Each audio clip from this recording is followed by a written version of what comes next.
So let's dive into that. For decades now, we've been looking for something like us, for physical beings that may be living on the surface of a planet or that are traveling the galaxy in the way that the original aspect of the Fermi paradox was originated. However, as you suggested, there's another answer there. There's something that just now is maybe coming to the forefront of many people's imaginations, and that is this artificial life. So can you speak to that and why you think it's probably the most likely? Sure. So look, I mean, if you look at life as we know it, biological life, yes, biological life is certainly limited. I mean, for example, the capacity of our brain, both in terms of volume and in terms of processing power, is surely limited. And, you know, we maybe are even approaching those limits already. But we now realize that, you know, there are electronic brains, namely artificial intelligence, which at this point are already starting to surpass human abilities in many areas. At the moment, there are small areas, you know, like, computers now play better chess than anybody in the world. They now play even better Go than anybody in the world. And those are small examples. But computer scientists and futurists such as, Ray Kurzweil and so on, tell us that they think that within a few decades, artificial intelligence will surpass human capabilities completely, by a large margin. Now, let's say that they are wrong and it will not take a few decades. Let's say it will take even thousands of years, okay? Which I think everybody would probably agree that within thousands of years, artificial intelligence, given the pace at which it is advancing, can surpass us in almost every area.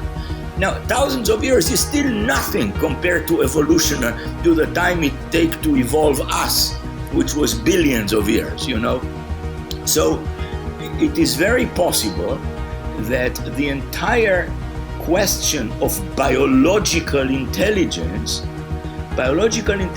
may be, generically speaking, just a brief phase in the evolution of intelligences.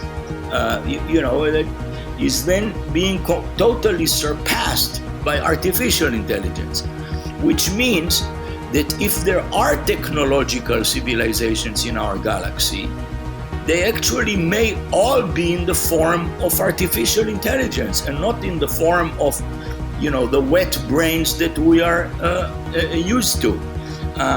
So that is a completely different type of animal than what we've been looking for. And you mentioned a few things of how they are different. Biological life is tied to the surface of a planet. We appeared here, we evolved here, and so on. We need the star for energy, we need liquid water for chemical reactions and things of that nature. So that's how we think about this, and this is how we actually, at least until now, tended to search for such life. We try to listen for radio signals, we try to look for laser optical signals and so on from things that live on habitable planets and so on. But if it is true that artificial intelligence is going to become the dominant technological form in the galaxy, then, looking for this, this may be completely antiquated technologies for them. They may be using completely different things.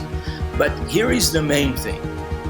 Technological civilizations that are based on AI can actually live for billions of years, whereas technological civilizations like the one we know may be just thousands of years, at most.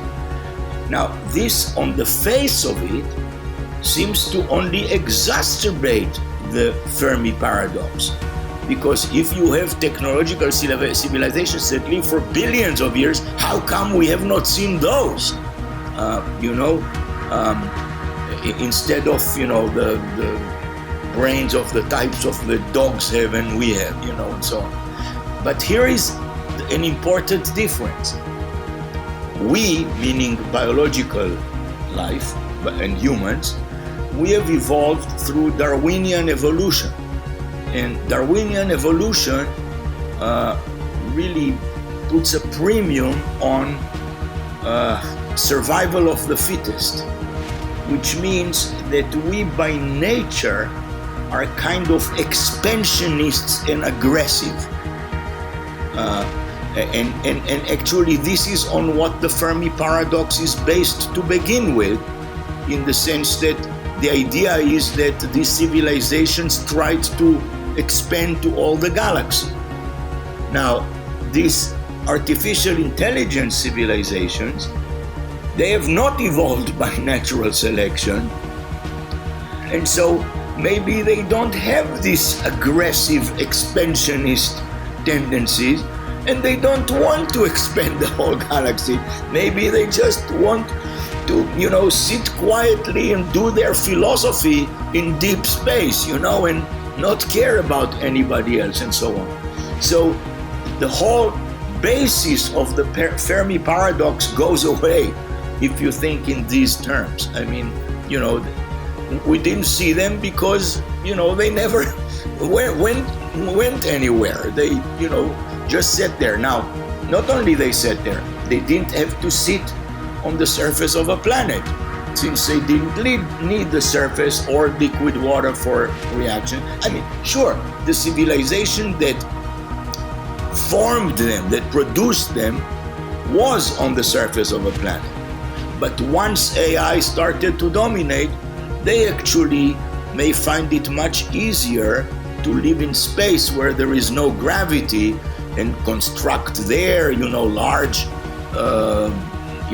there are these things like we call Dyson spheres, which are these constructions that try to absorb the power of the whole star, or even many stars, or even the whole galaxy, and so on.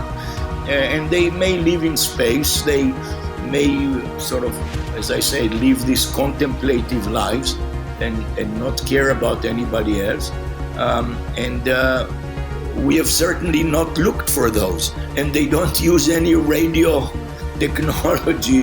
And if they send any signals at all, those may be ones that we absolutely cannot decipher, because there is, if it is true that biological civilizations are a very short phase, then it is virtually, unreasonable that we will find them exactly in the same phase that we are. I mean, most likely, they are more advanced than us by 1 billion of years, in which case, who knows, what kind of signals they may transmit, which we may not ever recognize as artificial signals. So this is exactly what we suggest.